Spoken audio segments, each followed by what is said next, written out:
ಮತ್ತೊಮ್ಮೆ ಒಂದು ಬಹುಮುಖ್ಯ ಸೂಚನೆ. ಯಾರು ಲೇಟಾಗಿ ಬಂದಿದ್ದೀರೋ ಅವರಲ್ಲಿ ಕಳಕಳಿಯ ಪ್ರಾರ್ಥನೆ, ಮೊಬೈಲ್ಗಳನ್ನು ಸ್ವಿಚ್ ಆಫ್ ಮಾಡಿ. ಇದು 3ನೇ ಬಾರಿ ಅಥವಾ 4ನೇ ಬಾರಿ ಈ ಸೂಚನೆ ಕೊಡ್ತಿದ್ದೀವಿ. ದಯವಿಟ್ಟು ಆ ತಪ್ಪು ಮಾಡಬೇಡಿ. ಮೊಬೈಲ್ಗಳನ್ನು ಸ್ವಿಚ್ ಆಫ್ ಮಾಡಿ.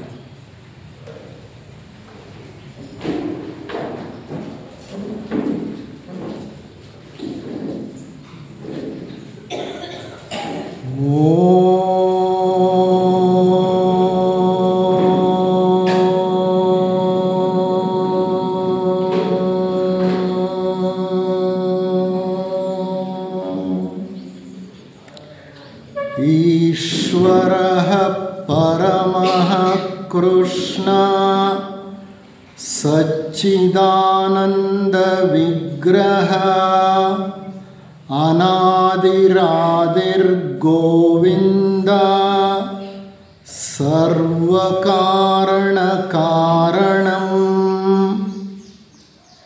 ಎಲ್ಲ ಕಾರಣಗಳಿಗೂ ಮೂಲ ಕಾರಣಕರ್ತನಾದ ಪರಮಾತ್ಮನಿಗೆ ನಮಸ್ಕರಿಸುತ್ತಾ, ಎಲ್ಲ ಜೀವನ್ಮುಕ್ತ ಋಷಿಗಳ ಪಾದಗಳಿಗೆ ಪ್ರಣಾಮಗಳನ್ನು ಸಲ್ಲಿಸುತ್ತಾ, ಎಲ್ಲರ ಅಂತರಂಗಗಳಲ್ಲಿ ಅಂತರ್ಯಾಮಿಯಾಗಿ ನೆಲೆಸಿರುವ ಆ ದಿವ್ಯ ಚೈತನ್ಯಕ್ಕೆ ವಂದಿಸುತ್ತಾ,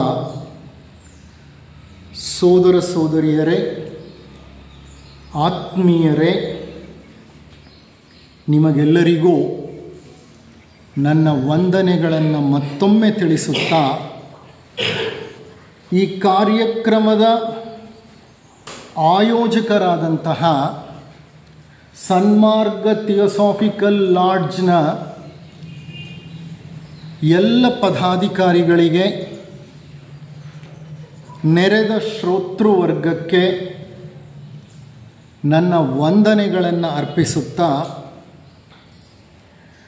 ಈ ಕಾರ್ಯಕ್ರಮವನ್ನು ಪ್ರಾರಂಭ ಮಾಡ್ತಾ ಇದ್ದೇನೆ ನಿರ್ದೇಶಕನಾಗಿ. ಈ ಕಾರ್ಯಕ್ರಮದ ಒಂದು ಆಧಾರ ಸ್ತಂಭ ಭಗವದ್ಗೀತೆಯ ತತ್ವಬೋಧೆ. ಈ ತತ್ವಬೋಧೆಯ ಆಧಾರದ ಮೇಲೆ ಇಂದು 2 ಉಪನ್ಯಾಸಗಳು, ಮಧ್ಯಾಹ್ನ ಒಂದು ವಿಚಾರ ಸಂಕಿರಣ ಸಹ ಇದೆ. ನಮ್ಮ ಅಗಲಿದ ಚೇತನವಾದಂತಹ ಹಿರಿಯ ಸೋದರ ನಂಜುಂಡ ಶೆಟ್ಟರಿಗೆ ಭಗವದ್ಗೀತೆ ಬಹಳ ಆಪ್ಯಾಯಮಾನವಾದ ಗ್ರಂಥವಾಗಿತ್ತು. ಒಂದು ದೃಷ್ಟಿಯಲ್ಲಿ ಹೇಳೋದಾದರೆ ಭಗವದ್ಗೀತೆ ಅವರ ಆಕರ ಗ್ರಂಥವಾಗಿತ್ತು. ಹಗಲಿರುಳು ಭಗವದ್ಗೀತೆಯ ಬೋಧನೆಗಳ ಒಂದು ಅಡಿಯಲ್ಲಿ ಜೀವನವನ್ನು ಏರ್ಪಾಟು ಮಾಡಿಕೊಂಡಿದ್ದರು. ಚಿಕ್ಕ ವಯಸ್ಸಿನಲ್ಲೇ ಭಗವದ್ಗೀತೆಯ ಬೋಧನೆಗಳು ಅವರ ಮೇಲೆ ಆಳವಾದ ಪರಿಣಾಮವನ್ನು ಉಂಟು ಮಾಡಿತು. ವೇಣುಗೋಪಾಲ ಸ್ವಾಮಿ ಅಂತ ಒಬ್ಬರು ಸ್ವಾಮೀಜಿಗಳಿದ್ದರು. ಅವರು ಒಮ್ಮೆ ಹುಳಿಯಾರಿಗೆ ಬಂದಿದ್ದರು. ಆ ಸ್ವಾಮೀಜಿಗಳು ಎಲ್ಲಿ ಹೋದ್ರೂ ಗೀತಾಜ್ಞಾನ ಯಜ್ಞವನ್ನು ನಡೆಸ್ತಿದ್ರು. ಸೋದರ ನಂಜುಂಡ ಶೆಟ್ಟರು ಸಹ ಗೀತಾಜ್ಞಾನ ಯಜ್ಞದಲ್ಲಿ ಅವರೊಡನೆ ಮೊದಲ ಬಾರಿಗೆ ಪಾಲ್ಗೊಂಡರು. ಅವರಿಗೆ ಆ ಗೀತೆಯ ತತ್ವಬೋಧೆಗಳು ಬಹಳ ಪ್ರಭಾವವನ್ನು ಉಂಟು ಮಾಡಿದವು ಅವರ ಮೇಲೆ. ಆ ನಂತರ ಅವರು ವೇಣುಗೋಪಾಲ ಸ್ವಾಮೀಜಿಯವರ ಜೊತೆ ಕರ್ನಾಟಕ, ಆಂಧ್ರ ಪ್ರದೇಶದ ಹಲವಾರು ಸ್ಥಳಗಳಿಗೆ ಭೇಟಿ ನೀಡಿ ಗೀತಾಜ್ಞಾನ ಯಜ್ಞದಲ್ಲಿ ಅವರೊಡನೆ ಪಾಲ್ಗೊಂಡು ಗೀತೆಯನ್ನು ಕಂಠಪಾಠ ಮಾಡಿ ಗೀತೆಯ ಬಗ್ಗೆ ಆಳವಾದ ವ್ಯಾಸಂಗವನ್ನು ನಡೆಸಿ ತಮ್ಮ ಜೀವನದ ಶೈಲಿಯನ್ನು ಬದಲಾಯಿಸಿಕೊಳ್ತಾ ಬಂದರು. ಅಲ್ಲದೆ ತಾ ಕಂಡ ಗೀತೆಯ ಒಂದು ಅಧ್ಯಾತ್ಮ ಸೌಂದರ್ಯವನ್ನು ಇತರರ ಜೊತೆ ಹಂಚಿಕೊಳ್ಳುವ ಪ್ರಯತ್ನವನ್ನು ಮಾಡಿದ್ರು. ಮನೆಯಲ್ಲಿ ಎಷ್ಟೋ ವಿದ್ಯಾರ್ಥಿಗಳು ಬರ್ತಿದ್ದರು ಮನೆಗೆ, ಪ್ರತಿನಿತ್ಯ ಗೀತೆಯನ್ನು ಕಲಿಸಿಕೊಡ್ತಿದ್ರು. ಹುಳಿಯಾರಿನಲ್ಲಿ ಇರೋ ತನಕ ಎಷ್ಟೋ ಮಕ್ಕಳು ಅವರಿಂದ ಭಗವದ್ಗೀತೆಯನ್ನು ಕಲಿತಿದ್ದಾರೆ. ಅಂದರೆ ಗೀತೆಯ ಬಗ್ಗೆ ಅಷ್ಟು ಆಳವಾದಂಥ ಭಕ್ತಿಯನ್ನು, ಪ್ರೇಮವನ್ನು ಮತ್ತು ಆದರವನ್ನು ಹೊಂದಿದ್ರು ಅವರು. ಅಂತಹ ಭಗವದ್ಗೀತೆ ಇಂದಿನ ಒಂದು ದಿನದ ಕಾರ್ಯಕ್ರಮಕ್ಕೆ ನಮಗೆ ಆಧಾರ ಸ್ತಂಭವಾಗಿದೆ. ಮೊದಲನೆಯ ಉಪನ್ಯಾಸ ನಿರ್ದೇಶಕನಾದ ನಾನೇ ನೀಡ್ತಾ ಇದ್ದೇನೆ ನಿಮಗೆ. ನಾನು ಸೋದರ ನಂಜುಂಡಶೆಟ್ಟರ ಅಳಿಯ. ಯಾವ ಪೂರ್ವಜನ್ಮಗಳ ಪುಣ್ಯದ ಫಲವೋ ಗೊತ್ತಿಲ್ಲ, ನಾನು ಅವರಿಗೆ ಅಳಿಯನಾದೆ. ನನಗೆ ಅಧ್ಯಾತ್ಮದ ಗಂಧವೇ ಇರಲಿಲ್ಲ. ನಮ್ಮ ಮನೆಯಲ್ಲಿ ಪೂಜೆ ಪುನಸ್ಕಾರಗಳನ್ನು ಬಿಟ್ಟು ಅಧ್ಯಾತ್ಮ ಆಳ ತತ್ವಗಳ ಪರಿಚಯ ಯಾರಿಗೂ ಇರಲಿಲ್ಲ. ಆದರೆ ನನ್ನಲ್ಲಿ ಅಧ್ಯಾತ್ಮ ಪ್ರಜ್ಞೆ ಸ್ವಲ್ಪ ಮಟ್ಟಿಗೆ ಇತ್ತು. ಸ್ವಲ್ಪ ರಾಮಕೃಷ್ಣ ಮಠದ ಜೊತೆ ಸಂಪರ್ಕವನ್ನು ಹೊಂದಿದ್ದೆ. ಅವರ ಅಳಿಯನಾದ ನಂತರ ನನಗೆ ಅವರಿಂದ ಪ್ರತ್ಯಕ್ಷವಾಗಿ ಪರೋಕ್ಷವಾಗಿ ಸಾಕಷ್ಟು ಅಧ್ಯಾತ್ಮ ಪ್ರಗತಿಗೆ ಬೇಕಾದಂಥ ಸೂಚನೆಗಳು ಒದಗಿ ಬಂದಿದೆ. ಅವರು ಜೀವನ ನಡೆಸ್ತಿದ್ದ ರೀತಿಯೇ ಹಾಗಿತ್ತು. ಮಹಾತ್ಮ ಗಾಂಧಿಯನ್ನು ಯಾರೋ ಒಬ್ಬರು ಕೇಳಿದ್ರಂತೆ, ನೀವು ಈ ಜಗತ್ತಿಗೆ ನೀಡುವ ಸಂದೇಶವೇನೋ ಒಂದು ವಾಕ್ಯದಲ್ಲಿ ತಿಳಿಸಿಕೊಡ್ತೀರಾ ಅಂತ. ಅವರು ಟ್ರೈನ್ನಲ್ಲಿ ಕುಳಿತಿದ್ದರು. ಆ ವ್ಯಕ್ತಿ ಕಿಟಕಿಯಿಂದ ಕೇಳಿದ ಮಹಾತ್ಮ ಗಾಂಧಿಯವರನ್ನು ಈ ಪ್ರಶ್ನೆ. ತಕ್ಷಣ ಅವರೇನು ಹೇಳಿದ್ರು ಗೊತ್ತಾ? My life is a message to the world. ನನ್ನ ಜೀವನವೇ ಈ ಜಗತ್ತಿಗೆ ಒಂದು ಸಂದೇಶ. ಎಷ್ಟು ಮಹತ್ತರವಾದಂತಹ ಒಂದು ವಾಕ್ಯ ನೋಡಿ. ನಾನು ನೀವು ಈ ರೀತಿ ಹೇಳಲಿಕ್ಕೆ ಸಾಧ್ಯ ಇದೆಯಾ? ಮಹಾತ್ಮರು ಅವರು ಹಾಗೆ ಬದುಕಿ ಬಾಳಿದರು. ನಿರ್ಭಯದಿಂದ ಹೇಳಿದರು, ನನ್ನ ಜೀವನವೇ ಈ ಜಗತ್ತಿಗೆ ಒಂದು ಸಂದೇಶ ಅಂತ. ಅಂದರೆ ನಮ್ಮ ಬದುಕು, ನಮ್ಮ ಜೀವನ ಹಾಗಿರಬೇಕು. ನಮ್ಮ ಕೆಲಸ ಮುಗಿಸಿ ನಾವು ಈ ಮರ್ತ್ಯಲೋಕವನ್ನು ಬಿಟ್ಟು ಹೊರಟು ಹೋದ್ಮೇಲೆ ಅದು ಜಗತ್ತಿಗೆ ಸಂದೇಶವಾಗಿ ಉಳಿಬೇಕು. ಯಾವ ಜನ್ಮದ ಯಾವ ಋಣವೋ ಅವರ ಮನೆಯನ್ನು ಸೇರಿದ ನಂತರ ನನ್ನಲ್ಲಿದ್ದಂತಹ ಒಂದು ಅಧ್ಯಾತ್ಮದ ಸಣ್ಣ ಕಿಡಿ ಅವರಿಂದ ಪ್ರಭಾವಿತವಾಗಿ ಬೆಳೀತಾ ಹೋಯಿತು. ನನ್ನನ್ನು ಥಿಯೋಸಾಫಿಕಲ್ ಸೊಸೈಟಿಯ ಹೊಸ್ತಿಲಿಗೆ ಕರ್ಕೊಂಡು ಬಂದು ಥಿಯೋಸಫಿ ಸಾಹಿತ್ಯವನ್ನು ಆಳವಾಗಿ ಅಧ್ಯಯನ ಮಾಡುವಂತೆ ಪ್ರೇರೇಪಿಸಿ ಹಲವಾರು ಉಪನ್ಯಾಸಗಳನ್ನು, ಸತ್ಸಂಗಗಳನ್ನು ನಡೆಸುವಂತೆ ಮಾಡಿ ಇಂದು ನಿಮ್ಮ ಮುಂದೆ ನಿಂತು ನಾನು ನಿರ್ಭೀತಿಯಿಂದ ನಿರ್ಭಯವಾಗಿ ಅಧ್ಯಾತ್ಮ ತತ್ವಗಳನ್ನು ಹಂಚಿಕೊಳ್ಳುವ ಹಂತವನ್ನು ತಲುಪಿದ್ದೇನೆ. ಆ ದೃಷ್ಟಿಯಲ್ಲಿ ನಾನು ಅವರಿಗೆ ಚಿರಋಣಿ. ಇಷ್ಟು ಹೇಳ್ತಾ ಮೊದಲನೆಯ ಉಪನ್ಯಾಸ ಭಗವದ್ಗೀತೆ ಕರ್ಮ, ಭಕ್ತಿ ಮತ್ತು ಜ್ಞಾನ ಯೋಗಗಳ ಒಂದು ದಿವ್ಯ ಸಂಗಮ. ಇದು ಶೀರ್ಷಿಕೆ. ಭಗವದ್ಗೀತೆ ಅನ್ನೋದು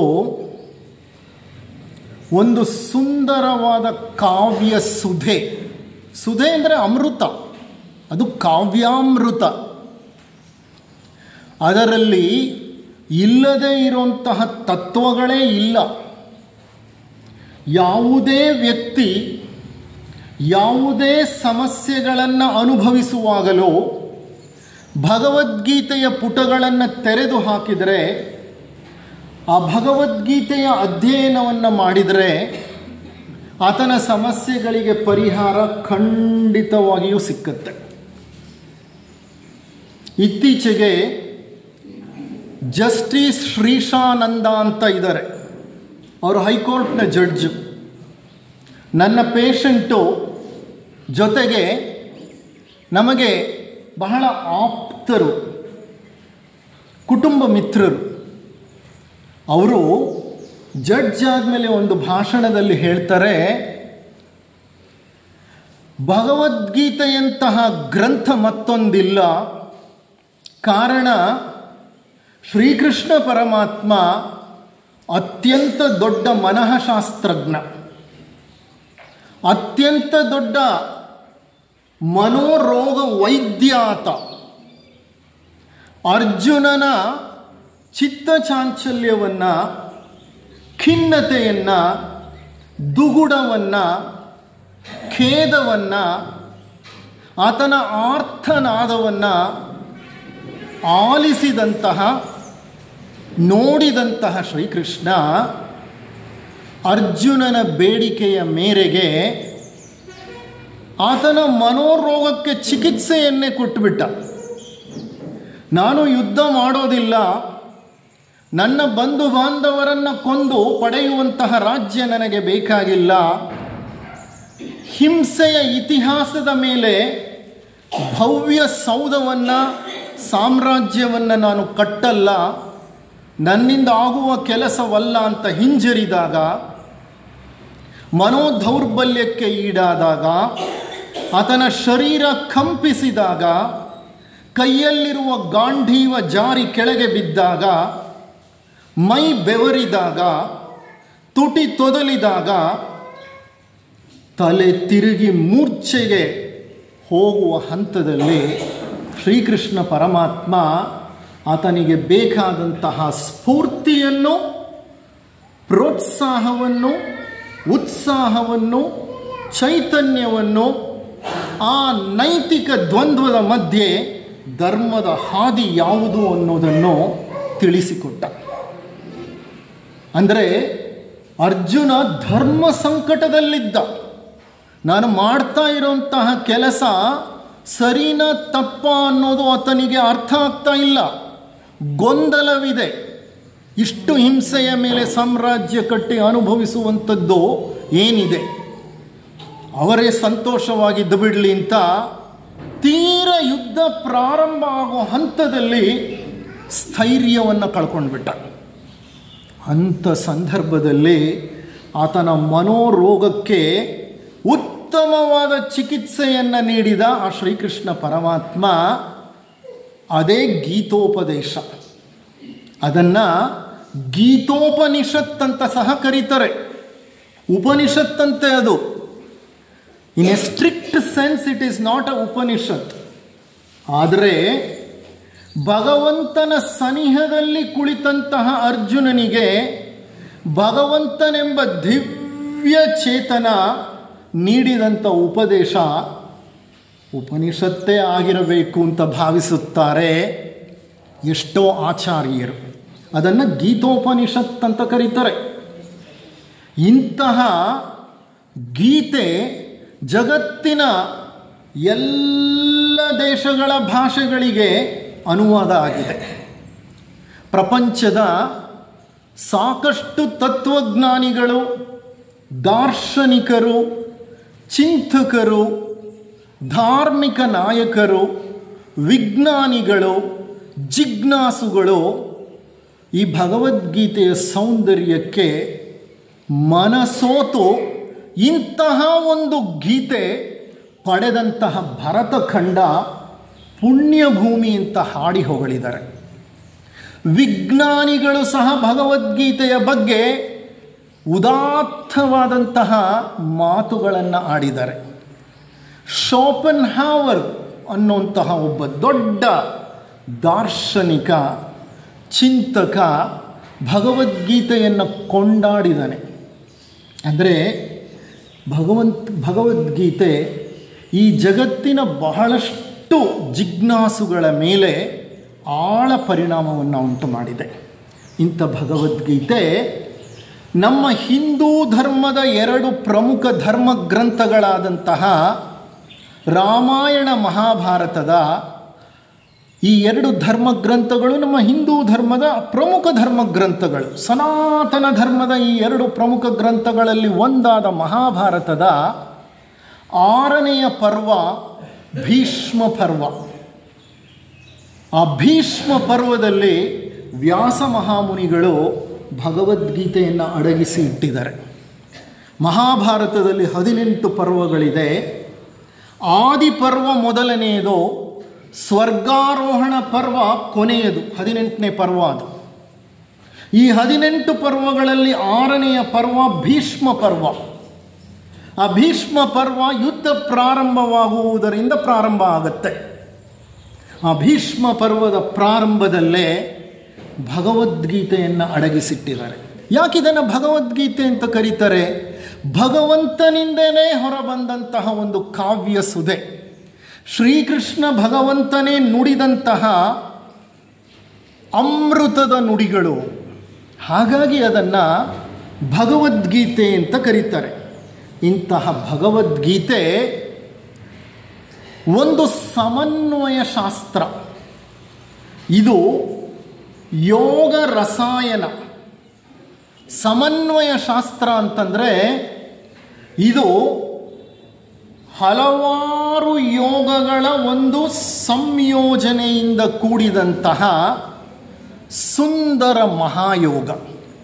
ಸಮನ್ವಯ ನೋಡಿ, ಭಗವದ್ಗೀತೆಯಲ್ಲಿ ಅತಿ ಮುಖ್ಯವಾಗಿ 3 ಯೋಗಗಳು ಬರುತ್ತೆ. 3 ಯೋಗಗಳ ವಿವರಣೆ. ಯೋಗ ಅಂದರೆ ಏನು?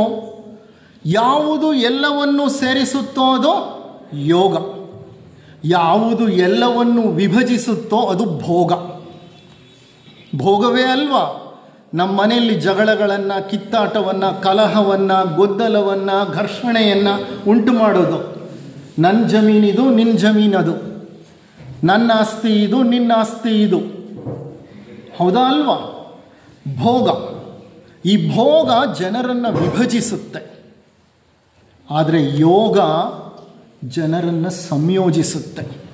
ಎಲ್ಲವನ್ನೂ ಐಕ್ಯಗೊಳಿಸುವುದು ಯೋಗ. ನಮ್ಮ ತ್ರಿಕರಣಗಳು, ತ್ರಿಕರಣ ಅಂತಂದರೆ ಸ್ಥೂಲ ಶರೀರ, ನಮ್ಮ ಭಾವನಾ ಶರೀರ ಮತ್ತು ಮನೋಶರೀರ. ಈ ಮೂರು ದಿಕ್ಕಿನಲ್ಲಿ ಕೆಲಸ ಮಾಡ್ತಿರುತ್ತೆ. ಶರೀರ ಯಾವುದೋ ಕೆಲಸ ಮಾಡ್ತಾ ಇರುತ್ತೆ, ಭಾವನೆ ಯಾವುದೋ ಬರ್ತಾ ಇರುತ್ತೆ, ಆಲೋಚನೆ ಮತ್ತೇನೋ ಮಾಡ್ತಾ ಇರ್ತೀವಿ. ಈಗ ನೋಡಿ, ನೀವೇ ಕುಳಿತುಕೊಂಡಿದ್ದೀರಿ, ಏನು ಮಾಡ್ತಿದ್ದೀರಿ? ಶರೀರ ಇಲ್ಲಿ ಕುಳಿತಿದೆ, ಇಲ್ಲಿ ಉಪನ್ಯಾಸ ನಡೀತಿದೆ. ನಿಮ್ಮ ಕಣ್ಣು, ನಿಮ್ಮ ಕಿವಿ ಎಲ್ಲಿ ಓಡಾಡ್ತಿದೆ? ಉಪನ್ಯಾಸದ ಕಡೆ ಇರ್ಬೇಕು ತಾನೆ. ಎಲ್ಲಿ ಹೋಗುತ್ತೆ? ಅಲ್ಲಿ ಯಾರೋ ಬಂದರು, ಅಲ್ಲಿ ಹೋಗುತ್ತೆ. ಇಲ್ಲೇನೋ ಸದ್ದೋಯ್ತು, ಇಲ್ಲಿ ತಿರುಗುತ್ತೆ, ಮತ್ತೇನೋ ಯೋಚನೆ ಬರುತ್ತೆ. ಶರೀರ ಒಂದು ಕಡೆ, ಭಾವನೆ ಒಂದು ಕಡೆ, ಆಲೋಚನೆ ಮತ್ತೊಂದು ಕಡೆ, 3 ದಿಕ್ಕುಗಳಲ್ಲಿ ವಿಭಜಿಸಲ್ಪಟ್ಟಿರುತ್ತೆ. ಇಂತಹ ತ್ರಿಕರಣಗಳನ್ನು ಒಟ್ಟಾಗಿ ಸೇರಿಸಿ ಒಂದು ಏಕಾಗ್ರತೆಯನ್ನು ಸೃಷ್ಟಿ ಮಾಡಿ ಆ ಒಂದು ತ್ರಿಕರಣದ ಮೂಲಕ ಉನ್ನತ ಸಾಧನೆಯನ್ನು ಮಾಡಲಿಕ್ಕೆ ಅವಕಾಶ ಮಾಡಿಕೊಡುವಂತಹ ಒಂದು ಸಾಧನವೇ ಯೋಗ. ಪ್ರತಿಯೊಂದನ್ನು ಸೇರಿಸುತ್ತದೆ, ಪ್ರತಿಯೊಂದನ್ನು ಸೇರಿಸುತ್ತೆ. ನಾನೀಗ ನಿಮ್ಮನ್ನು ಆಳವಾಗಿ ಗಮನಿಸ್ತೀನಿ. ನೀವು ಉಪನ್ಯಾಸ ಕೇಳ್ತಿದ್ದೀರಾ ಅಥವಾ ಉಪನ್ಯಾಸ ಕೇಳುವಂತಹ ಸೋಗಿನಲ್ಲಿ ನಿಮ್ಮ ಮನಸ್ಸು ಹರಿದು ಹಂಚಿ ಹೋಗಿ ಎಲ್ಲ ಕಡೆ ತಿರುಗಾಡ್ತಿದೆಯಾ ಅಂತ ಭಾಳ ಸುಲಭವಾಗಿ ಕಂಡುಹಿಡಿಬೋದು. ನಾನು ನಿಮ್ಮನ್ನು ಗಮನಿಸಿದ್ರೆ ಗೊತ್ತಾಗುತ್ತೆ. ಯಾವ ವ್ಯಕ್ತಿ ಏಕಾಗ್ರತೆಯಿಂದ ಕುಳಿತಿರ್ತಾನೋ ಆತ ಯೋಗಸ್ಥನಾಗಿರ್ತಾನೆ. ಮುಂದೆ ದೊಡ್ಡ ಹೆಬ್ಬಂಡೆ ಬಿದ್ದರೂ ಸಹ ಅವನು ಅಚಲವಾಗಿ ಕುಳಿತಿರ್ತಾನೆ. ಅದು ಯೋಗ. ಅದು ಯೋಗ. ಅದು ಬಿಟ್ಟು ಇಲ್ಲ ನಿದ್ರೆ ಮಾಡಿದ್ರಿ, ಇಲ್ಲ ಅಲ್ಲಿ ಇಲ್ಲಿ ನಿಮ್ಮ ಶರೀರ ಹರಿದಾಡ್ತು ಅಂದರೆ ಅದು ಭೋಗ. ಅದು ಭೋಗ. ನೀವೇ ತೀರ್ಮಾನ ಮಾಡಿ, ನಿಮಗೆ ಯೋಗ ಬೇಕಾ, ನಿಮಗೆ ಭೋಗ ಬೇಕಾ? ಭೋಗ ಬೇಕು ಅನ್ನೋದಾದರೆ ಸತ್ಸಂಗ ಬೇಡ. ಬೇಡ ಸತ್ಸಂಗ.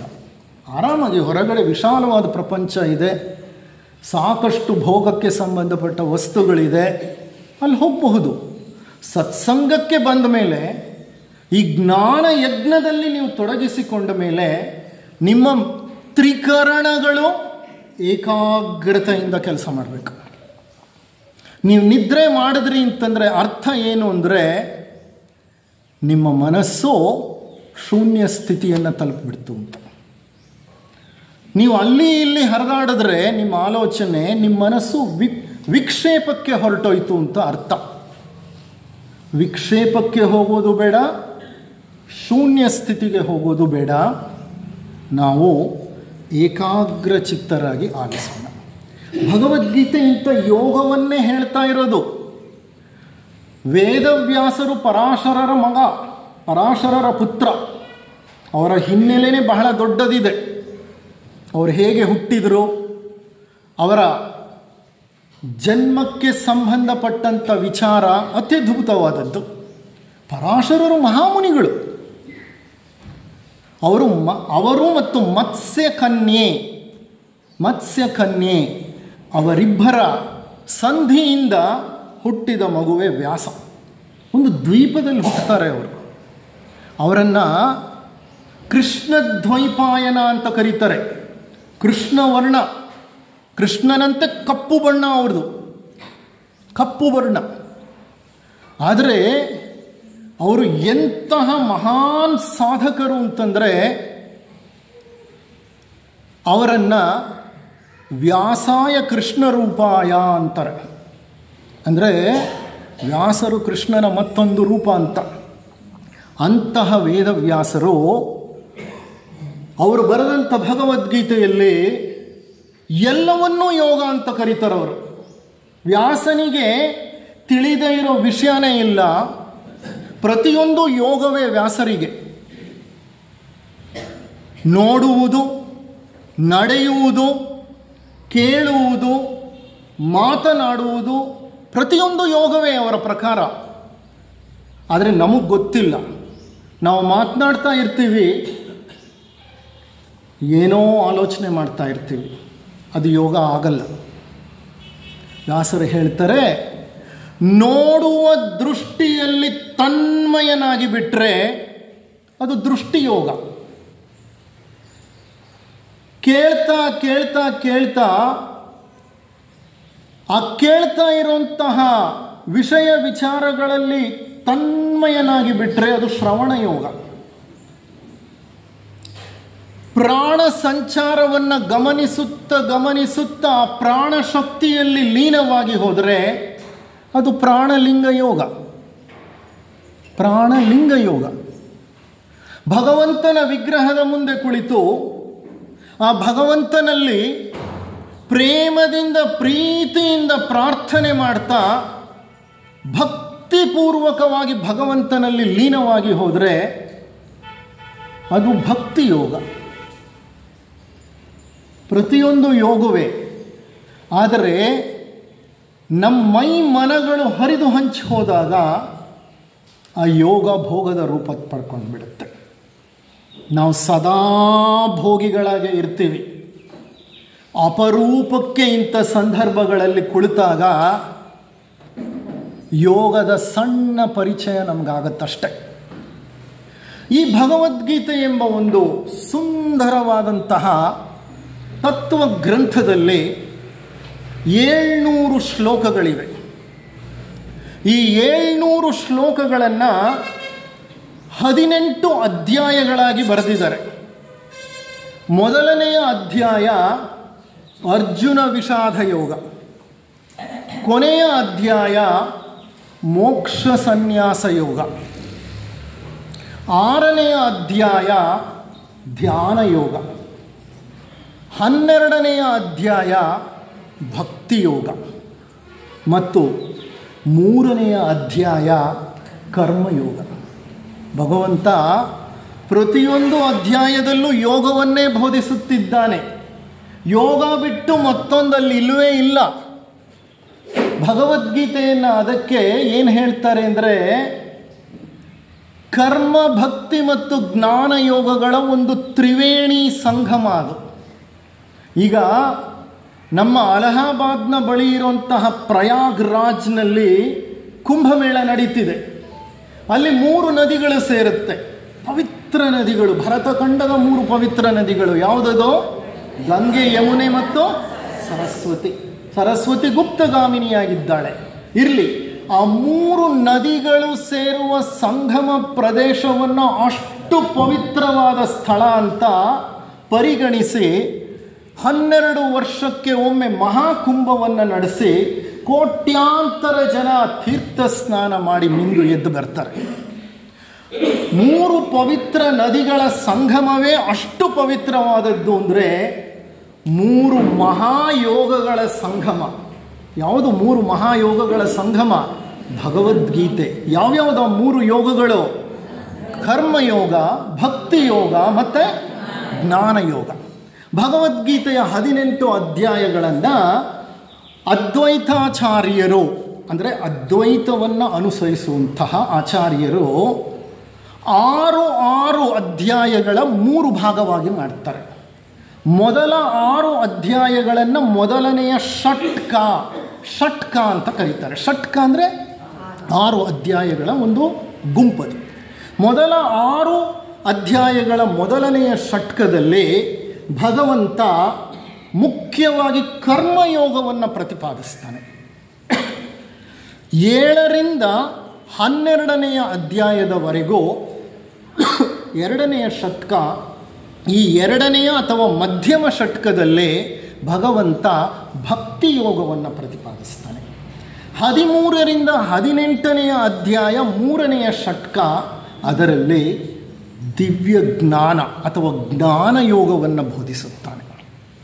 ಹಾಗಾದರೆ ಭಗವದ್ಗೀತೆ ಈ 3 ಯೋಗಗಳ ಸಂಗಮ ಹೌದಾ ಅಲ್ವಾ ಅನ್ನೋದಾದರೆ, ಖಂಡಿತವಾಗಿಯೂ 3 ಯೋಗಗಳ ಒಂದು ಸುಂದರ ಸಂಗಮ.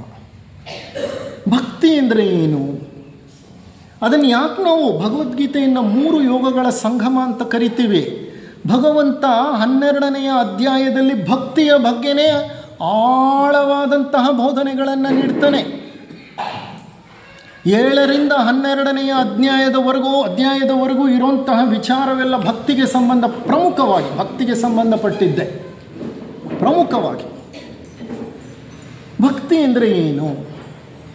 ಭಗವಂತನ ಮೇಲಿರುವ ಅತೀವವಾದ, ನಿರತಿಶಯವಾದ, ಅನಿರ್ಬಂಧಿತವಾದ ಪ್ರೇಮವೇ ಭಕ್ತಿ. ಎಲ್ಲಿದ್ದಾನೆ ಭಗವಂತ? ಪರಮಾತ್ಮ ಅಂದರೆ ಯಾರು? ನಾವು ದೇವಸ್ಥಾನಗಳಿಗೆ ಹೋಗಿ ದೇವರ ವಿಗ್ರಹಗಳ ಮುಂದೆ ನಿಂತ್ಕೊಂಡು ಪ್ರಾರ್ಥನೆಯನ್ನು ಮಾಡ್ತೀವಿ, ಭಕ್ತಿಯಿಂದ ಆರಾಧಿಸ್ತೀವಿ. ಅದು ಭಗವಂತ ಅಲ್ವಾ? ಆಗ ನಾನು ಭಕ್ತನಲ್ವಾ? ಖಂಡಿತ. ನಿಮ್ಮಲ್ಲಿ ಆ ಪರಿಪೂರ್ಣವಾದ ಪ್ರೇಮವಿದ್ದರೆ, ಅನ್ಕಂಡೀಷನಲ್, ಅನಿರ್ಬಂಧಿತವಾದಂತಹ ಪ್ರೇಮವಿದ್ದರೆ ಭಗವಂತನಲ್ಲಿ, ನೀವು ಆ ಆರಾಧನೆಯನ್ನು ಮಾಡ್ತಾ ವಿಗ್ರಹದ ಮುಂದೆ ಕುಳಿತಾಗ ನೀವು ಮತ್ತು ಆ ವಿಗ್ರಹದಲ್ಲಿ ನೀವು ಕಲ್ಪಿಸಿಕೊಂಡಿರುವಂತಹ ಪರಮಾತ್ಮ ಚೈತನ್ಯ ಎರಡು ತಾದಾತ್ಮ್ಯತೆಯಿಂದ ಅಥವಾ ಏಕತೆಯಿಂದ ಒಟ್ಟುಗೂಡಿಬಿಟ್ರೆ ಅದು ಭಕ್ತಿಯೇ. ನೀವು ಖಂಡಿತವಾಗಿಯೂ ಭಕ್ತಾನೆ. ಆದರೆ ಇದನ್ನು ಸಗುಣ ಭಕ್ತ, ಸಗುಣ ಭಕ್ತಿ ಅಂತ ಕರೀತಾರೆ. ಸಗುಣ ಆಕಾರವನ್ನು ಇಟ್ಕೊಂಡು ಆಕಾರವನ್ನು ಪ್ರಾರ್ಥನೆ ಮಾಡೋದು, ಭಕ್ತಿಯಿಂದ ಸೇವಿಸೋದು. ಮತ್ತೊಂದು ನಿರಾಕಾರ ನಿರಪೇಕ್ಷ ಆತ್ಮತತ್ವವನ್ನು ಪರಿಗಣಿಸಿ ಆ ಆತ್ಮನನ್ನೇ ಪ್ರೇಮದಿಂದ ಸೇವಿಸುವುದು ನಿರ್ಗುಣ ಭಕ್ತಿ. ನಿರ್ಗುಣ ಭಕ್ತಿ. ಈ ಸಗುಣ ಮತ್ತು ನಿರ್ಗುಣ ಭಕ್ತಿಗಳಿಗೆ ಸಂಬಂಧಪಟ್ಟ ಹಾಗೆ ಅರ್ಜುನ ಕೃಷ್ಣನನ್ನು ಪ್ರಶ್ನೆ ಮಾಡ್ತಾನೆ, ಯಾವುದು ಶ್ರೇಷ್ಠಕರವಾದಂತಹ ಭಕ್ತಿ ಅಂತ. ಇಲ್ಲಿ ಕೃಷ್ಣ ಬಹಳ ಸ್ಕಿಲ್ಫುಲಿ ಉತ್ತರವನ್ನು ಕೊಡ್ತಾನೆ. ಆತ ಸಗುಣ ಭಕ್ತಿಯನ್ನು ಒಪ್ಕೋತಾನೆ, ನಿರ್ಗುಣ ಭಕ್ತಿಯನ್ನು ಒಪ್ಕೋತಾನೆ. ಸಗುಣ ಭಕ್ತಿ ಅಂತಂದರೆ ವಿಶ್ವವನ್ನೇ ವಿಶ್ವೇಶ್ವರನೆಂದು ಸ್ವೀಕರಿಸುವುದು. ವಿಶ್ವವೇ ವಿಶ್ವೇಶ್ವರ, ಇಲ್ಲಿರುವ ಪ್ರತಿ ಮಾನವನು ಮಾಧವ, ಇಲ್ಲಿರುವ ಪ್ರತಿ ಜೀವವೂ ಶಿವ. ಅಂದರೆ ಕಂಡದ್ದೆಲ್ಲ ಭಗವಂತ, ಕಂಡದ್ದೆಲ್ಲ ವಿಶ್ವದಲ್ಲಿ ಏನಿದೆಯೋ ಎಲ್ಲವೂ ಭಗವಂತನ ಒಂದು ರೂಪ ಅಂತ ಪರಿಗಣಿಸೋದು, ಇದು ಸಗುಣ ಭಕ್ತಿ. ಪ್ಯಾಂಥಿಸಮ್ ಅಂತ ಹೇಳ್ತಾರೆ ಇದನ್ನು. ಪ್ಯಾಂಥಿಸಮ್ ಸಾವಿರಾರು ವರ್ಷಗಳ ಹಿಂದೆ ಯಾವ ಧರ್ಮದ ಪರಿಚಯವೂ ಇಲ್ಲದಿದ್ದಾಗ ಜಗತ್ತಿನಲ್ಲಿ ವೇದಗಳ ಪ್ರಾರಂಭದ ಹಂತದಲ್ಲಿ ಅಪೂರ್ವ ವೇದೋಕ್ತ ಸಮಯದಲ್ಲಿ ಜನ ಯಾವ ವಿಗ್ರಹಗಳನ್ನು ಇಟ್ಕೊಂಡಿರಲಿಲ್ಲ, ಯಾವ ದೇವಸ್ಥಾನಗಳು ಇರಲಿಲ್ಲ. ಅವರು ಪ್ರಕೃತಿ ಆರಾಧಕರಾಗಿದ್ದರು. ಜಗತ್ತಿನಲ್ಲಿ ಏನನ್ನು ಕಂಡರೂ ಅದನ್ನು ಭಗವಂತನೆಂದು ಸ್ವೀಕರಿಸುತ್ತಿದ್ದರು. ಅದು ಸಗುಣ ಭಕ್ತಿ.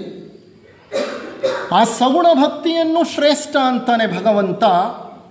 ನಿರ್ಗುಣ ಭಕ್ತಿ, ನಿರಾಕಾರ ಆತ್ಮಸ್ವರೂಪ, ಧ್ಯಾನ ಮಾಡ್ತಾ ಮಾಡ್ತಾ ಮಾಡ್ತಾ ಮಾಡ್ತಾ ಮಾಡ್ತಾ ಆಳವಾಗಿ ಅಂತರ್ಮುಖಿಯಾಗಿ ಹೋಗಿ ಹೃದಯದ ಒಳಗಡೆ ಇರುವಂತಹ ಗರ್ಭಗುಡಿಯಲ್ಲಿ ನೆಲೆಸಿರುವ ಆತ್ಮನೆಂಬ ಪರಮಾತ್ಮನನ್ನು ನಾವು ಆರಾಧಿಸ್ತೀವಲ್ಲ, ಅದು ನಿರ್ಗುಣ. ಅದು ನಿರ್ಗುಣ ಭಕ್ತಿ. ಆಗ ನೀವು ನಿರ್ಗುಣ ಆಗ್ತೀರಿ. ಭಗವಂತ ನಿರ್ಗುಣ ಭಕ್ತಿಯನ್ನು ಮೆಚ್ಚಿಕೊಳ್ತಾನೆ. ಆದರೆ ಸ್ವಾಮಿ ಶಂಕರಾನಂದಜಿಯವರು ಒಂದು ಸುಂದರ ಗ್ರಂಥವನ್ನು ಬರೀತಾರೆ, ಭಗವದ್ಗೀತೆಯ ವ್ಯಾಖ್ಯಾನವನ್ನು ನೀಡ್ತಾ. ಅದರಲ್ಲಿ ಅವ್ರು ಬರೆದಿದ್ದಾರೆ. ಅವರೇನು ಹೇಳ್ತಾರೆ ಅಂದರೆ, ಆ ಸ್ವಾಮೀಜಿಗಳು ಸಗುಣ ಭಕ್ತಿ ಅನ್ನುವಂಥದ್ದು ಬಾಲಕರಿಗೆ, ನಿರ್ಗುಣ ಭಕ್ತಿ ಅನ್ನೋದು ಪ್ರೌಢಾವಸ್ಥೆಯಲ್ಲಿರೋರಿಗೆ. ಸಗುಣ ಭಕ್ತಿ ನಮಗೆ ಬೇಕು, ಯಾಕೆಂದರೆ ನಾವು ಇನ್ನೂ ಆ ಪ್ರೌಢ ಮಟ್ಟವನ್ನು ತಲುಪಿಲ್ಲ. ನಮಗೆ ಆರಾಧನೆ ಮಾಡಲಿಕ್ಕೆ ಯಾವುದೋ ಒಂದು ವಸ್ತು ಬೇಕು, ಒಂದು ಶಕ್ತಿ ಬೇಕು, ಒಂದು ತತ್ವ ಬೇಕು, ಒಂದು ರೂಪ ಬೇಕು. ಅದನ್ನ ಇಟ್ಕೊಂಡು ನಾವು ಪೂಜೆ ಮಾಡ್ತೀವಿ. ಇದು ಬಾಲಕರು, ಅಧ್ಯಾತ್ಮದ ಹಾದಿಯಲ್ಲಿರುವಂಥ ಬಾಲಕರಿಗೆ ಇದರ ಅವಶ್ಯಕತೆ ಇದೆ. ಆದರೆ ಬೆಳೀತಾ ಬೆಳೀತಾ ಬೆಳೀತಾ ಯಾವ ಹಂತವನ್ನು ತಲುಪ್ತಾರೆ ಅಂದರೆ, ಅಧ್ಯಾತ್ಮ ಮಾರ್ಗದಲ್ಲಿ ಸಾಧಕರು ಅವರಿಗೆ ಈ ವಿಗ್ರಹಾರಾಧನೆ ಹಿಡಿಸಲ್ಲ ಆಗ. ಕಾರಣ ಅವರು ವಿಗ್ರಹಗಳನ್ನು ಮೀರಿ ಬೆಳೆದು ಬಿಡುತ್ತಾರೆ. ಅವರ ಪ್ರಜ್ಞೆ ಉನ್ನತ ವಲಯವನ್ನು ತಲುಪಿಬಿಡುತ್ತೆ. ಅವರು ನಿರಾಕಾರ ಆತ್ಮಸ್ವರೂಪವನ್ನು ಪ್ರಾರ್ಥನೆ ಮಾಡಲಿಕ್ಕೆ ಪ್ರಾರಂಭ ಮಾಡಿಬಿಡ್ತಾರೆ. ಇರಲಿ, ಆಕಾರವೂ ಒಳಿತೆ, ನಿರಾಕಾರವೂ ಒಳಿತೆ. ಎರಡೂ ಭಕ್ತಿಯ ಎರಡು ಮಾರ್ಗಗಳು ಇರಲಿ. ನಮ್ಮಲ್ಲೂ ಬೆಳವಣಿಗೆ ಮುಂದುವರೆದಾಗ ನಾವು ವಿಗ್ರಹವನ್ನು ಮೀರಿ ಬೆಳೆಯುವಂತಹ ಒಂದು ಮಟ್ಟವನ್ನು ತಲುಪ್ತೀವಿ. ಇಲ್ಲಿ ಒಂದು ಸಣ್ಣ ಕಥೆಯನ್ನು ನಿಮಗೆ ಹೇಳ್ತಾ, ಭಕ್ತಿ ಎಷ್ಟು ಮುಖ್ಯ, ಭಕ್ತಿ ಯಾವ ರೂಪದಲ್ಲಿರಬೇಕು ಅಂತ ನಿಮಗೆ ವಿವರಿಸಲು ಪ್ರಯತ್ನ ಪಡ್ತೇನೆ. ಭಕ್ತಿ ಅಂದರೆ ದೇವಾಲಯಕ್ಕೆ ಹೋಗೋದು, ದೇವರ ವಿಗ್ರಹಕ್ಕೆ ಹಾರವನ್ನು ಹಾಕೋದು, ಅರಿಶಿನ ಕುಂಕುಮಗಳನ್ನು ಅರ್ಪಿಸೋದು, ದೀಪವನ್ನು ಹಚ್ಚೋದು, ಆರತಿಯನ್ನು ಮಾಡೋದು, ಅರ್ಚನೆಯನ್ನು ಮಾಡೋದು, ಅಭಿಷೇಕ ಮಾಡೋದು. ಇಷ್ಟೇ ಅಲ್ಲ ಪೂಜೆ ಇದಕ್ಕಿಂತ ಆಳವಾದ, ಅಗಲವಾದ, ಎತ್ತರವಾದ ಮಜಲನ್ನು ಹೊಂದಿದೆ. ಭಕ್ತಿ ಅಂದರೆ ಸುಲಭವಾಗಿ ಅರ್ಥ ಮಾಡ್ಕೋಬೇಕಂದ್ರೆ ಅದು ಪ್ರೇಮ, ಅತೀವವಾದಂಥ ಪ್ರೇಮ, ಏಕಾಗ್ರ ಚಿತ್ತದಿಂದ ಕೂಡಿದ ಪ್ರೇಮ. ನೀವು ಇಷ್ಟನ್ನೂ ಮಾಡ್ತೀರಿ ಅಂತ ಇಟ್ಕೊಳ್ಳಿ. ಇದಿಷ್ಟನ್ನೂ ಮಾಡುವಾಗ ಇದು ಒಂದು ಬಾಹ್ಯದ ಆಚರಣೆ, ಆದರೆ ಮನಸ್ಸಿನೆಲ್ಲೋ ಕೆಲಸ ಮಾಡ್ತಿದೆ ಅನ್ನೋದಾದರೆ ಅದು ಭಕ್ತಿನೇ ಅಲ್ಲ. ಅದು ಭಕ್ತಿ ಇದೊಂದು ಸತ್ಕಾರ್ಯವನ್ನು ನೀವೇನು ಮಾಡ್ತಿದ್ದೀರೋ, ವಿಗ್ರಹದ ಮುಂದೆ ನಿಂತು ನೀವೇನು ಮಾಡ್ತಿದ್ದೀರೋ, ಇದು ಮಾಡುವಾಗ ನಿಮ್ಮ ಚಿತ್ತ ಅಥವಾ ಚಿದಾಕಾಶ, ನಿಮ್ಮ ಸೈಕಿ ಪರಿಪೂರ್ಣವಾಗಿ ನೀವು ಮಾಡ್ತಿರುವಂಥ ಕೆಲಸದಲ್ಲಿ ಲೀನವಾಗಿ ಭಗವಂತನೊಡನೆ ಸೇರಿಬಿಡಬೇಕು. ಬಸವಣ್ಣನವರು ಅಂತ್ಯಕಾಲದಲ್ಲಿ ಕೂಡಲ ಸಂಗಮಕ್ಕೆ ಹೋಗಿ ಕೂಡಲ ಸಂಗಮೇಶ್ವರನನ್ನು ಪ್ರಾರ್ಥನೆ ಮಾಡ್ತಾ ಆತನಲ್ಲಿ ಲೀನವಾಗಿ ಹೋದರು. ಅದು ಭಕ್ತಿ. ಆವಾಗ ಭಕ್ತಿ ಫಲಿಸಿದೆ ಅಂತ ಅರ್ಥ. ಸುಮ್ಮನೆ ದಂಬಾಚಾರಕ್ಕೋಸ್ಕರ, ತೋರಿಕೆಗೋಸ್ಕರ, ಪ್ರದರ್ಶನಕ್ಕೋಸ್ಕರ ನಾವು ಪೂಜೆ ಪುನಸ್ಕಾರಗಳನ್ನು ಮಾಡ್ತೀವಲ್ಲ, ಅದು ಪರಿಪೂರ್ಣ ಭಕ್ತಿಯಲ್ಲ. ಇನ್ನು ಮೇಲ್ಮೈಯನ್ನು we are just scratching the skin ಅಂದರೆ ಇನ್ನು ಮೇಲ್ಮೈನಲ್ಲಿದ್ದೀವಿ ನಾವು ಅಂತ ಅರ್ಥ. ಭಕ್ತಿಗೆ ಇನ್ನೊಂದು ಆಳ ಅರ್ಥವನ್ನು ಸಂತ ಏಕನಾಥ ಮಹಾರಾಜರು ನಮಗೆ ನೀಡ್ತಾರೆ. ಸಂತ ಏಕನಾಥರು ಮಹಾರಾಷ್ಟ್ರದ ಒಬ್ಬ ದೊಡ್ಡ ಸಂತರು, ಮಹಾನ್ ಸಂತರು. ಅವರು ತಮ್ಮ ಮಿತ್ರರೊಡನೆ, ತಮ್ಮ ಶಿಷ್ಯರೊಡನೆ ಕಾಶಿ ಯಾತ್ರೆಗೆ ಹೊರಟಿದ್ದರು. ಕಾಶಿಗೆ ಹೋಗಿ ಕಾಶಿಯಲ್ಲಿರುವ ವಿಶ್ವೇಶ್ವರನ ದರ್ಶನ ಮಾಡಿಕೊಂಡು ಹಿಂತಿರುಗಬೇಕು ಅಂತ. ಬಹಳ ಹಿಂದಿನ ಕಾಲ, ಆಗ ಈಗಿರೋ ಥರ ಯಾವುದೇ ಪ್ರಯಾಣದ ಸೌಕರ್ಯಗಳಿರಲಿಲ್ಲ. ನಡ್ಕೊಂಡು ಹೋಗ್ತಿದ್ದ ಕಾಲ, ರಾತ್ರಿ ಯಾವುದೋ ಆಶ್ರಮದಲ್ಲೋ, ಯಾವುದೋ ದೇವಸ್ಥಾನದಲ್ಲೋ, ಯಾವುದೋ ಮನೆಯಲ್ಲೋ, ಯಾವುದೋ ಮಂದಿರದಲ್ಲೋ ಎಲ್ಲೋ ಉಳ್ಕೊಳ್ತಿದ್ರು. ಬೆಳಿಗ್ಗೆ ಎದ್ದು ಪ್ರಾತಃ ವಿಧಿಗಳನ್ನು ಮುಗಿಸ್ಕೊಂಡು ಮತ್ತೆ ಕಾಲ್ನಡಿಗೆ ಪ್ರಯಾಣ ಮಾಡ್ತಿದ್ರು. ಎಷ್ಟೋ ದಿನಗಳ ಪ್ರಯಾಣ ಕಾಶಿಯನ್ನು ಹೋಗಿ ತಲುಪ್ತಾ ಇದ್ದಿದ್ದು. ಒಂದು ದೊಡ್ಡ ತಂಡದೊಡನೆ ಹೊರಟಿದ್ರು ಅವರು. ಹಲವಾರು ದಿನಗಳ ಪ್ರಯಾಣದ ನಂತರ ಕಾಶಿಯನ್ನು ತಲುಪಿದರು. ವಿಶ್ವೇಶ್ವರನ ದರ್ಶನ ಮಾಡಿದರು. ಹಿಂತಿರುಗಿ ಬರುವಾಗ ಅಲಹಾಬಾದ್ನ ಪ್ರಯಾಗ್, ಈಗ ಕುಂಭಮೇಳ ನಡೀತಿದೆಯಲ್ಲ, ಆ ಪ್ರಯಾಗ್ನ ಬಳಿ ಬಂದರು. ಎಲ್ಲ ತೀರ್ಥ ಸ್ನಾನವನ್ನು ಮಾಡಿದರು. ಆ ಪ್ರಯಾಗದ ಪುಣ್ಯ ತೀರ್ಥವನ್ನು ಒಂದು ದೊಡ್ಡ ಕಾವಡಿಯಲ್ಲಿ ತುಂಬಿಕೊಂಡು ಅದನ್ನು ಎತ್ಕೊಂಡು ಹಿಂತಿರುಗಿ ರಾಮೇಶ್ವರದ ಕಡೆಗೆ ನಡೆಯಲು ಪ್ರಾರಂಭ ಮಾಡಿದರು. ಯಾಕೆಂದರೆ ಕಾಶಿಯ ತೀರ್ಥವನ್ನು ತಂದು, ಗಂಗೆಯ ತೀರ್ಥವನ್ನು ತಂದು ರಾಮೇಶ್ವರನಿಗೆ ಅಭಿಷೇಕ ಮಾಡಿದರೆ ಅದು ಪೂರ್ಣ ಫಲವನ್ನು ನೀಡುತ್ತಂತೆ. ಆ ಕಾವಡಿಯಲ್ಲಿರುವಂಥ ನೀರನ್ನು ಕೆಳಗಿಡೋ ಹಾಗಿಲ್ಲ, ಮಣ್ಣಿನ ಮೇಲೆ ಇಡೋ ಹಾಗಿಲ್ಲ, ಭೂಮಿ ಮೇಲೆ ಇಡೋ ಹಾಗಿಲ್ಲ.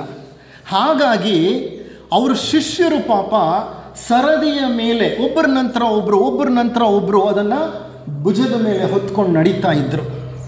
ಅಲಹಾಬಾದ್ನಿಂದ ಕೆಳಗಿಳಿದು ಉತ್ತರ ಪ್ರದೇಶದಿಂದ ಕೆಳಗಿಳಿದು ಬಂದರೆ ರಾಜಸ್ಥಾನ. ಅವರು ಮಾರವಾಡ ದೇಶ ಅಂತ ಕರೀತಿದ್ರು ಆಗಿನ ಕಾಲದಲ್ಲಿ. ಮಾರವಾಡ ದೇಶ ಅಂದರೆ ರಾಜಸ್ಥಾನ. ಅದು ಮರುಭೂಮಿ. ಆ ಮರುಭೂಮಿಯಲ್ಲಿ ಎಲ್ಲರೂ ನಡ್ಕೊಂಡು ಬರ್ತಾ ಇದ್ದರು. ಸೂರ್ಯ ನೆತ್ತಿ ಮೇಲಿದ್ದಾನೆ, ಉರಿತಾ ಇದ್ದಾನೆ, ವಿಪರೀತ ಬಿಸಿಲು, ವಿಪರೀತ ಬಾಯಾರಿಕೆ. ಆ ಮಾರವಾಡ ದೇಶದಲ್ಲಿ ನೀರು ಸಿಕ್ಕಲ್ಲ, ಮರುಭೂಮಿ ಆಗಿರೋದ್ರಿಂದ. ನಡ್ಕೊಂಡು ಬರ್ತಿರೋವಾಗ ಒಂದು ಕತ್ತೆ ಅವರ ಎದುರಿಗೆ ಕಾಣುತ್ತೆ. ಆ ಕತ್ತೆ ನೆಲದ ಮೇಲೆ ಬಿದ್ದು ಆ ಮರಳಿನಲ್ಲಿ ವೇದನೆಯಿಂದ ಒದ್ದಾಡ್ತಾ ಇದೆ, ಹೊರಳಾಡ್ತಾ ಇದೆ, ಆರ್ತನಾದ ಬರ್ತಿದೆ. ತಕ್ಷಣ ಏಕನಾಥ ಮಹಾರಾಜರು ಅದರ ಹತ್ರ ಓಡಿ ಬರ್ತಾರೆ. ಓಡಿ ಬಂದು ನಿಂತ್ಕೊಂಡು ನೋಡ್ತಾರೆ.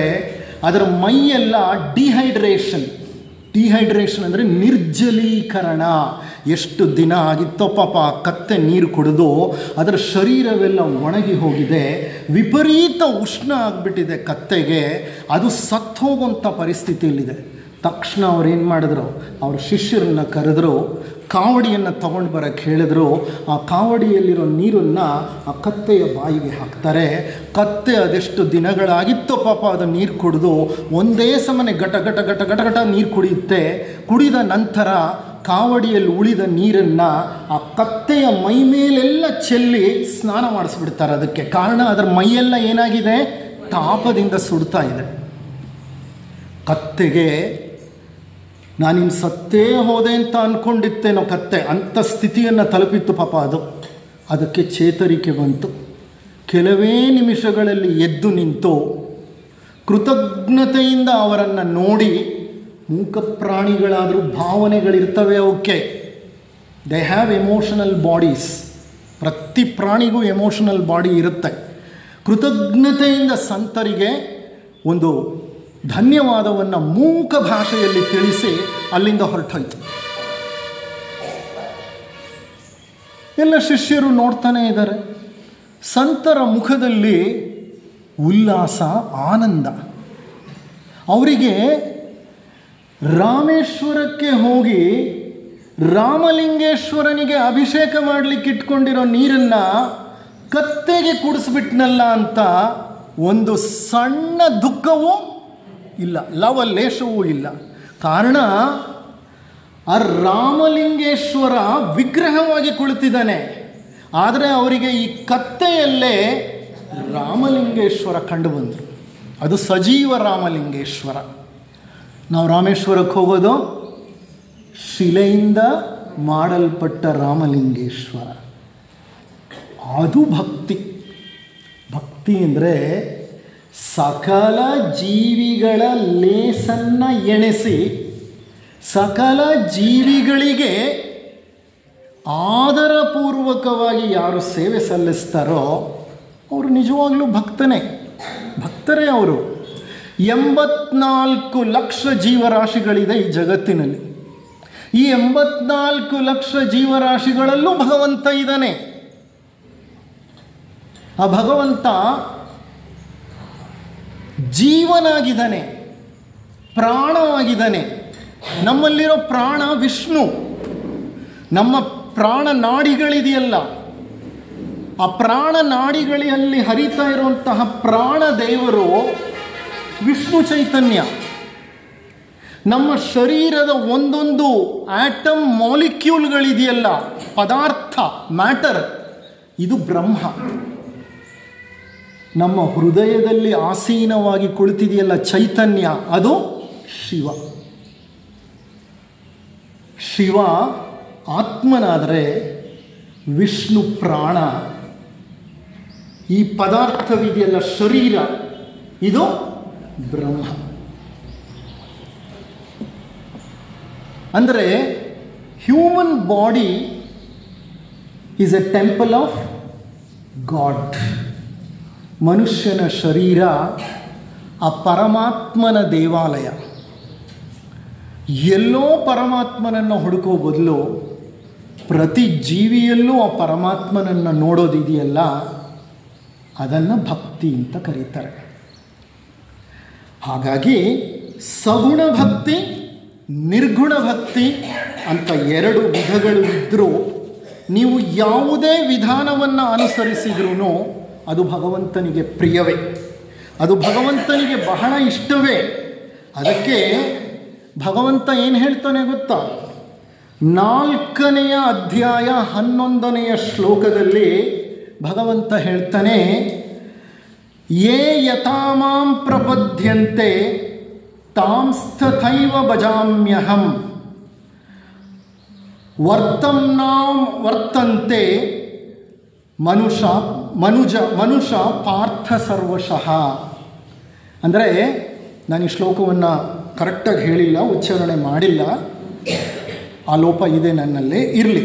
ಈ ಶ್ಲೋಕದ ಅರ್ಥ ಏನು ಅಂತಂದರೆ, ಯೇ ಯಥಾಮಾಂ ಪ್ರಪದ್ಯಂತೆ ತಾಂಸ್ತಥೈವ ಭಜಾಮ್ಯಹಂ.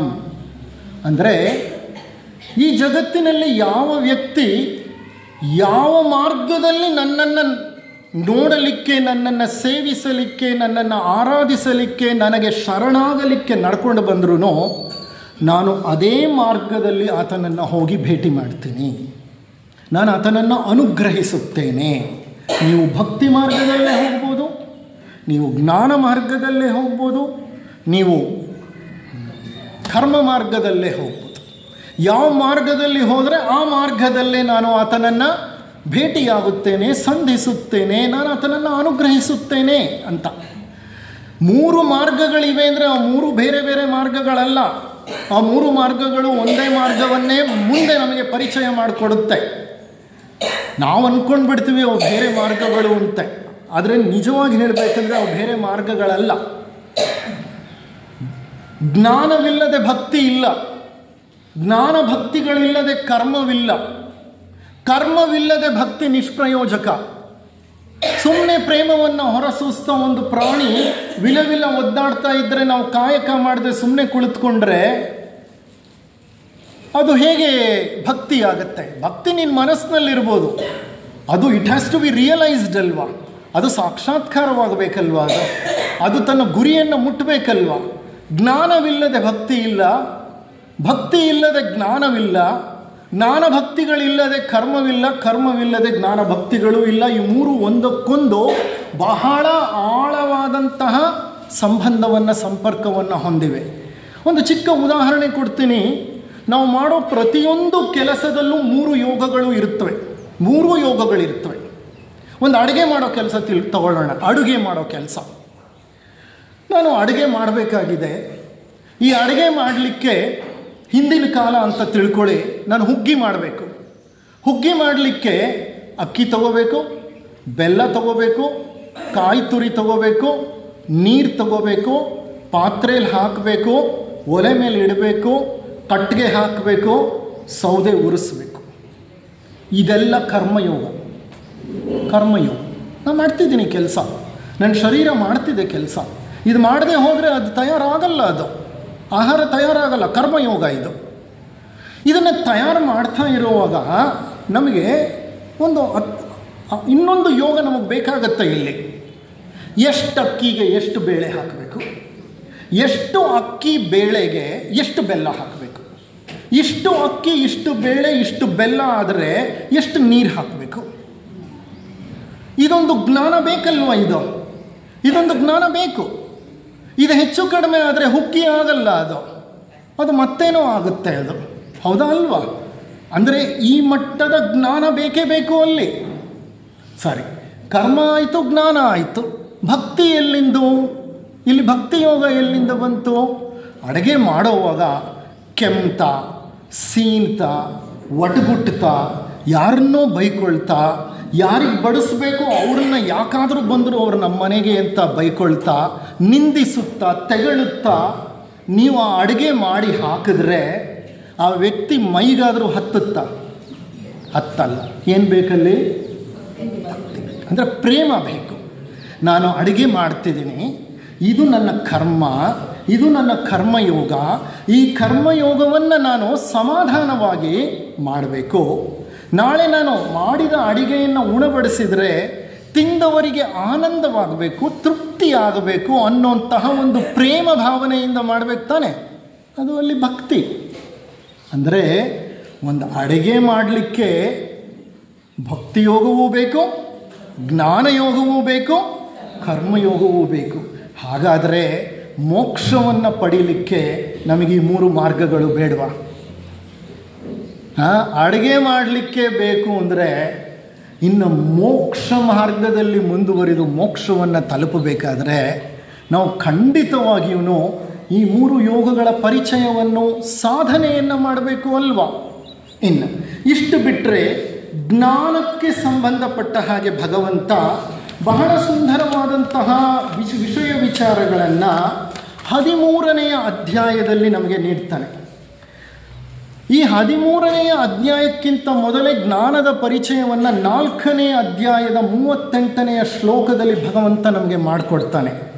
ನಹಿ ಜ್ಞಾನೇನ ಸದೃಶಂ ಪವಿತ್ರಮಿಹ ವಿದ್ಯತೆ ತತ್ಸ್ವಯಂ ಯೋಗ ಸಂಸಿದ್ಧ ಕಾಲೇನಾತ್ಮನಿ ವಿಂಧತಿ ನಹಿ ಜ್ಞಾನೇನ ಸದೃಶಂ. ಜ್ಞಾನಕ್ಕಿಂತ ಮಿಗಿಲಾದಂತಹ ಮತ್ತೊಂದು ಈ ಜಗತ್ತಿನಲ್ಲಿ ಇಲ್ಲವೇ ಇಲ್ಲ. There is nothing much more powerful, sacred and sublime as knowledge.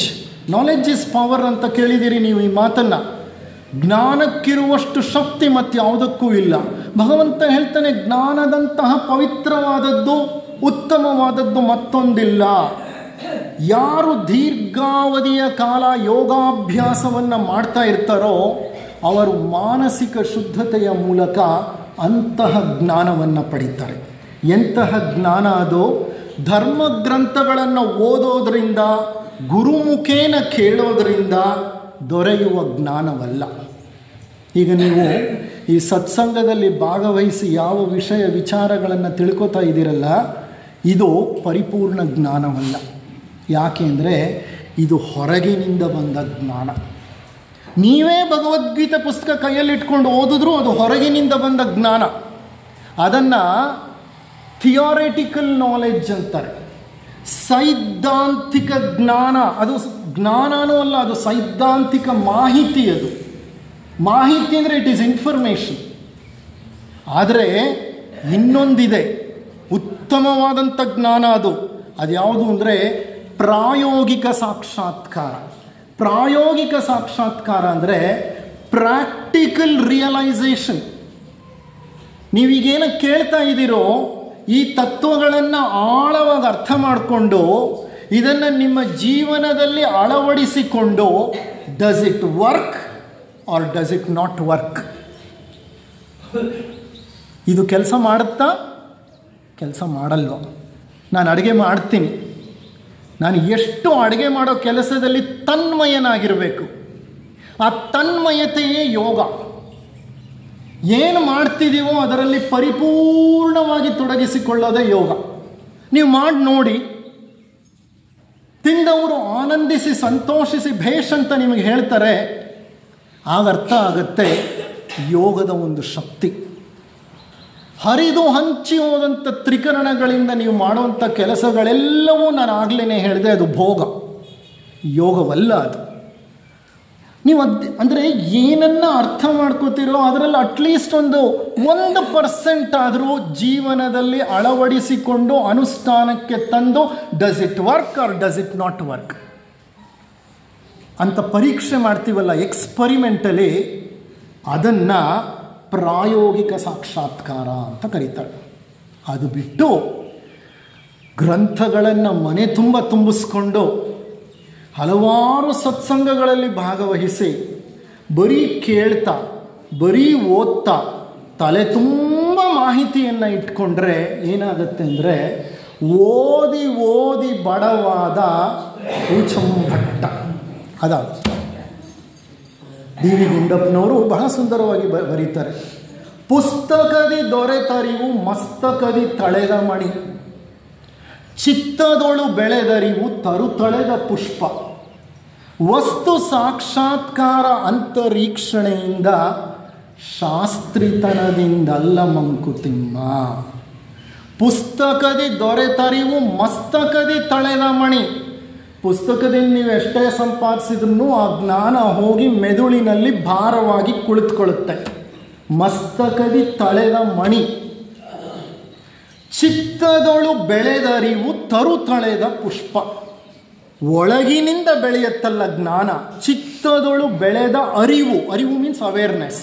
ಅದಿದೆಯಲ್ಲ, ಅದು ಸಹಜವಾಗಿ ಬಳ್ಳಿಯಲ್ಲಿ ಮೂಡಿದಂತಹ ಒಂದು ಹೂವು. ಇಟ್ಸ್ ಎ ನ್ಯಾಚುರಲ್ ಫ್ಲವರ್, ಒಳಗಿನಿಂದ ಬಂದಂಥದ್ದು. ಅದಕ್ಕೆ ಹೇಳ್ತಾರೆ ವಸ್ತು ಸಾಕ್ಷಾತ್ಕಾರ ಅಂತರೀಕ್ಷಣೆಯಿಂದ ಶಾಸ್ತ್ರಿತನದಿಂದಲ್ಲ ಮಂಕುತಿಮ್ಮ. ವಸ್ತುಗಳ ಸಾಕ್ಷಾತ್ಕಾರವಾಗಬೇಕಂದ್ರೆ ಅಂತರೀಕ್ಷಣೆ, ಅಂತರ್ಮುಖವಾಗಬೇಕು ನಮ್ಮ ಪ್ರಜ್ಞೆ. ಬಾಹ್ಯ ಇಂದ್ರಿಯಗಳಿಂದ ಬಿಡಿಸ್ಕೋಬೇಕು, ಅಂತರಂಗಕ್ಕೆ ಇಳಿಬೇಕು ಪ್ರಜ್ಞೆ. ಹಾಗೆ ಇಳಿದಾಗ ಮಾತ್ರ ವಸ್ತು ಸಾಕ್ಷಾತ್ಕಾರವಾಗುತ್ತೆ. ಜ್ಞಾನ ಅದು. ಅಂತರೀಕ್ಷಣೆ ಕೇಳ್ತಾ ಇರೋ ವಿಷಯಗಳನ್ನು ಆಳವಾಗಿ ಅರ್ಥೈಸಿ ಜೀವನದಲ್ಲಿ ಅಳವಡಿಸಿಕೊಂಡು ನಿಮ್ಮನ್ನು ನೀವೇ ಗಮನಿಸಿ ನೋಡಿ, ನೀವು ಅನುಷ್ಠಾನಕ್ಕೆ ತಂದದ್ದು ಕೆಲಸ ಮಾಡ್ತಿದೆಯಾ ಇಲ್ವಾ ಅಂತ. You will realise it. ಅದು ಪ್ರಾಕ್ಟಿಕಲ್ ನಾಲೆಡ್ಜ್, ಅದು ಪ್ರಾಕ್ಟಿಕಲ್ ರಿಯಲೈಸೇಷನ್. ಅದನ್ನು ಶ್ರೀಕೃಷ್ಣ ಪರಮಾತ್ಮ ಜ್ಞಾನ ಅಂತ ಹೇಳೋದು. ನೀವು ಜ್ಞಾನ ಅಂತ ಅಂದ ತಕ್ಷಣ ಪುಸ್ತಕ ಓದಿ ಪಡ್ಕೊಂಡಂಥ ಜ್ಞಾನ ಅಂತ ತಿಳ್ಕೊಂಡ್ರೆ ಅದು ಖಂಡಿತ ತಪ್ಪು. ಅದು ಮೇಲ್ಮೈ ಅರ್ಥ ಅಷ್ಟೇ, ಅದಲ್ಲ ನಿಜವಾದ ಜ್ಞಾನ. ನಿಜವಾದ ಜ್ಞಾನ ನಮ್ಮಲ್ಲಿ ಆಗುವಂತಹ ಬದಲಾವಣೆ. ಆ ಬದಲಾವಣೆ ಆಗಲಿಕ್ಕೆ ಸತ್ಸಂಗ ಬಹಳ ಮುಖ್ಯ. ಈ ಸತ್ಸಂಗವೇ ನಮ್ಮನ್ನು ಪರಿವರ್ತಿಸುವಲ್ಲಿ ಮಹತ್ತರವಾದಂತಹ ಪಾತ್ರವನ್ನು ವಹಿಸೋದು. ಕೃಷ್ಣ ಪರಮಾತ್ಮ ಜ್ಞಾನ ಯೋಗವಲ್ಲದೆ ಮುಂದೆ ಕ್ಷೇತ್ರಜ್ಞ ಯೋಗ, ಕ್ಷೇತ್ರಜ್ಞ ಯೋಗ ಅಂದರೆ ಕ್ಷೇತ್ರ ಯಾವುದು, ಕ್ಷೇತ್ರಜ್ಞ ಯಾರು ಅಂತ ವಿವರಿಸ್ತಾ ಹೇಳುವಾಗ ಅಲ್ಲಿ ಭಕ್ತಿಯ ಬಗ್ಗೆ 20 ಮುಖ್ಯವಾದಂತಹ ವಿಷಯಗಳನ್ನು ತಿಳಿಸ್ತಾನೆ. ಆ 20 ಸಾಧನೆಗಳನ್ನು ಮಾಡಿದ ವ್ಯಕ್ತಿ ಮಾತ್ರ ನಿಜವಾಗಲೂ ಜ್ಞಾನಿ ಅಂತ ಅನ್ನಿಸ್ಕೊಳ್ಳಿಕ್ಕೆ ಸಾಧ್ಯ. ಏನದ 20 ಗುಣಗಳು? ಅಮಾನಿತ್ವ, ಅಧಂಬಿತ್ವ, ಅಹಿಂಸಾ, ಕ್ಷಾಂತಿ, ಆರ್ಜವ, ಆಚಾರ್ಯೋಪಾಸನ, ಶೌಚ, ಸ್ಥೈರ್ಯ, ಆತ್ಮವಿನಿಗ್ರಹ, ಇಂದ್ರಿಯಾರ್ಥಿಗಳಲ್ಲಿ ವೈರಾಗ್ಯ, ಅನಹಂಕಾರ, ಜನ್ಮ ಮೃತ್ಯು ಜರಾವ್ಯಾಧಿ, ದುಃಖ ದೋಷಾನುದರ್ಶನ, ಅಸಕ್ತಿ, ಪುತ್ರದಾರಗೃಹಗಳಲ್ಲಿ ಅನಭಿಶ್ವಂಗ, ಇಷ್ಟಾನಿಷ್ಟ ಪ್ರಾಪ್ತಿಯಲ್ಲಿ ಸಮಚಿತ್ತತ್ವ, ಅನನ್ಯ ಯೋಗದಿಂದ ಅವ್ಯಭಿಚಾರಿಯಾದ ಭಕ್ತಿ, ವಿವಿಕ್ತ ದೇಶ ಸೇವಿತ್ವ, ಜನಸಂಘದಲ್ಲಿ ಅರತಿ, ಆಧ್ಯಾತ್ಮಜ್ಞಾನ ನಿತ್ಯತ್ವ, ತತ್ವಜ್ಞಾನಾರ್ಥ ದರ್ಶನ. ಆ ಶ್ಲೋಕಗಳು ನನ್ನಲ್ಲಿ ಇಲ್ಲಿದೆ. ಬಟ್ 1 ಗಂಟೆನಲ್ಲಿ ನಾ 20 ವಿಚಾರಗಳನ್ನು ನಿಮ್ಮ ಮುಂದೆ ಇಡಲಿಕ್ಕೆ ಸಾಧ್ಯ ಇಲ್ಲ. ಒಂದು ಮಾತ್ರ ಇಡ್ತೇನೆ. ಅದೇನೆಂದರೆ ಅಮಾನಿತ್ವ, ಅಧಂಬಿತ್ವ. ಇವೆರಡಕ್ಕೂ ಮೂಲ ಅಹಂ. ಭಗವಂತನಿಗೂ ಮನುಷ್ಯನಿಗೂ ಮಧ್ಯೆ ಇರೋ ತೆರೆ ಯಾವುದು? ಅಹಂಕಾರ. ಜೀವನಿಗೂ ಶಿವನಿಗೂ ಭೇದ ಸೃಷ್ಟಿ ಮಾಡಿರೋದು ಅಹಂ, ಅಭಿಮಾನ. ಓಕೆ, ಆ ಅಭಿಮಾನದಿಂದಲೇ ನಮ್ಮಲ್ಲಿ ಸಾಕಷ್ಟು ಸಮಸ್ಯೆಗಳು ಉದ್ಭವ ಆಗೋದು. ಅದನ್ನು ತೊಡೆದು ಹಾಕುವಂಥ ಪ್ರಯತ್ನ ಅದು ಸತ್ಸಂಗಗಳಿಂದ ನಡೆಯುತ್ತೆ. ಸದ್ವಿಚಾರಗಳನ್ನು ಆಲಿಸುವುದು, ಪಾಲಿಸುವುದರಿಂದ ನಡೆಯುತ್ತೆ. ನಮ್ಮ ಈ ವಿಶಾಲ ವಿಶ್ವವನ್ನು ಗಮನಿಸ್ತಾ ಹೋದರೆ ಐ ಆಮ್ ನಥಿಂಗ್ ಅನ್ನೋದು ನಮ್ಮ ಅನುಭವಕ್ಕೆ ಬರುತ್ತೆ. ಎಷ್ಟು ವಿಶಾಲವಾದ ವಿಶ್ವ ಇದು! ಕೋಟಿ ಕೋಟಿ ಕೋಟಿ ಕೋಟಿ ನಕ್ಷತ್ರಗಳಿರುವಂತಹ ವಿಶ್ವ. ನಾವು ವಾಸ ಮಾಡ್ತಾ ಇರುವಂತಹ ಈ ಗ್ಯಾಲಕ್ಸಿ ಇದೆಯಲ್ಲ, ಈ ಗ್ಯಾಲಕ್ಸಿನಲ್ಲೇ 400 ಕೋಟಿ ನಕ್ಷತ್ರಗಳಿವೆ. 400 billion stars are there in Milky Way. 400 ಕೋಟಿ ಇಲ್ಲ, 400 ಬಿಲಿಯನ್ ಅಂದರೆ 40,000 ಕೋಟಿ ನಕ್ಷತ್ರಗಳಿವೆ. 1 ಬಿಲಿಯನ್ಗೆ 100 ಕೋಟಿ, 400 ಬಿಲಿಯನ್ ಅಂದರೆ 40,000 ಕೋಟಿ ನಕ್ಷತ್ರಗಳಲ್ಲಿ ಸೂರ್ಯ ಒಬ್ಬ. ಆದರೆ ಆತ ನಮಗೆ ಪರದೈವ, ಆತನೇ ಬ್ರಹ್ಮಾಂಡ ಆದ ಈಶ್ವರ.